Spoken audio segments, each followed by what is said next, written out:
Okay, welcome to the Bowling Green State University Center for Teaching and Learning Explain Everything series, and this edition is discussing evaluating student work and participation.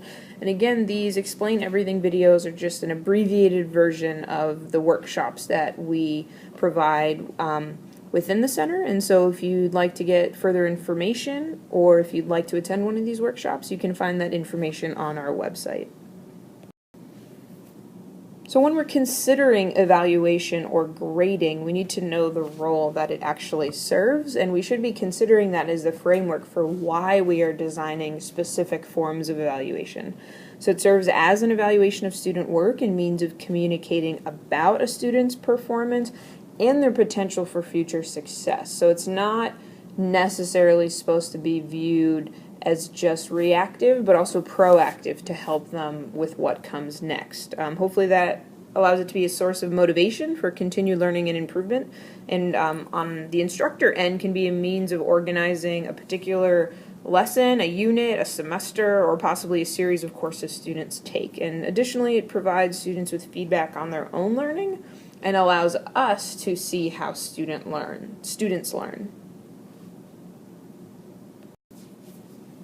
So evaluating or grading can be challenging. It takes time and practice, and certain forms can feel subjective and judgmental. And so it's important to be intentional, to consider how to be more efficient and effective, and to feel that we are being fair with students. So it's important to note that ineffective grading is limited in frequency and sources for students to receive feedback and is only summative. So again, only a score on a test or only some comments at the end of a paper, and there's not frequent forms of that either.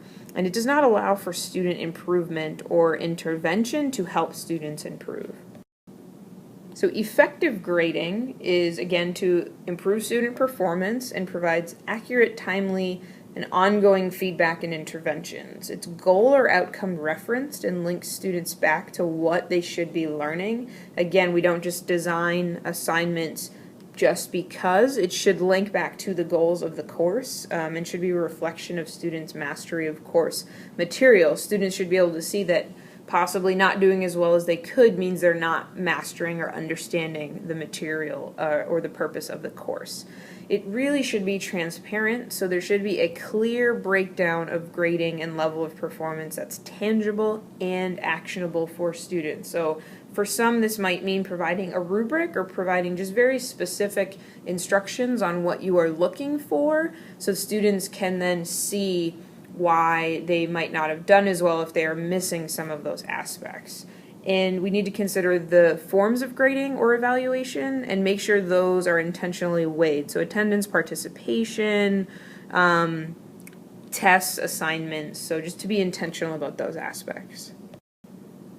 Now that intentionality and having criteria in a clear way can save time for us and students, can make the process more consistent and fair, communicates our expectations, helps us decide what and how to teach, and help students understand how their work is graded. So when we are considering how to develop criteria, look at what kinds of work we want to have completed for courses. So our quizzes or exams, lab reports, essays, what are the best forms to be able to achieve the course outcomes? And so working from that. What should the weight of each be? Some things you might see as more significant and more reflective of students mastering course information, and understanding what is important once you decide on the form of evaluation, what within. So sometimes you want to make sure students are technically doing well. Sometimes you want to make sure that they understand the content. So making sure it's clear to students if things are weighed equally or if things are being considered as more important than the other. So intentionally design your criteria to answer these questions. Other ways to make your grading more efficient are to potentially use different grading scales, so a point system, a plus-minus system, or a pass-fail system. And so depending on the weight of an assignment, you might use one of these forms. Limit comments to those that promote future learning, and focus on guiding student improvement, not grading. And so it's not just about a student getting a grade, it's about them improving. Separate commenting from grading, so not looking at every comment is being related to their grade, so students can understand that it is part of their development, and just because you are commenting doesn't mean that they necessarily did something wrong, and explaining that to students, that some comments are just for their benefit and to develop them, and doesn't necessarily mean that they were missing anything.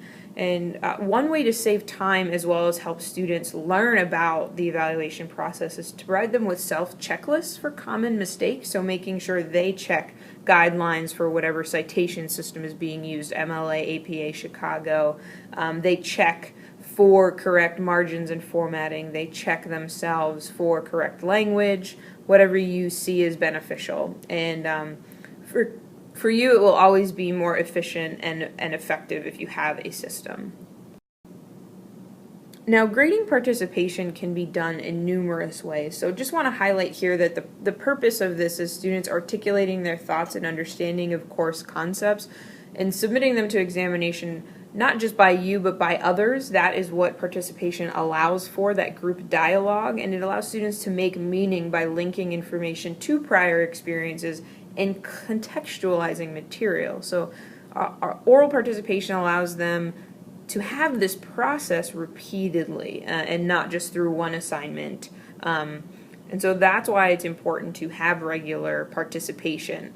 And so if you are going to include participation in a grade, this must be clearly articulated early. It should be in the syllabus. You want to create behavioral indicators of good performance, and consider possibly grading in intervals, so considering Bloom's taxonomy and what level students are at in their forms of participation. And so when you are considering how to grade participation, you could use a point system where students get a point every time they participate, or you could base that on the quality of their argument. Bloom's can allow you to do that by seeing if they are just, if they have memorized something, if they're actually applying it in a new way. And so for you, you might have a rubric for this participation. That is really up to you. There's numerous options, but see what best meets the outcomes that you are hoping for from participation, and find a way to help students understand that as well. And finally, a few other considerations. Have a rubric, again, for participation. Make sure you consistently follow this and connect it to the student product and again, where they are at in that mastery of course material. Develop an outcome-based system, then perfect it. And once you have seen it working for you, then consider tweaking or changing it. But try not to change how you evaluate too frequently, because that'll be hard for you to keep up with as well as your students. When you are giving feedback, model good writing and speaking, and link your comments to the goals for an assignment. That helps you stay on task with not giving too many, as well as helps students link back to what they're supposed to be learning about and their ability to articulate that. And so again, the next two slides are just a few of the resources and references for this specific workshop. And if you'd like more information, please feel free to contact us via email through our website, or to come in for the more formal presentation of this workshop. Thank you for your time.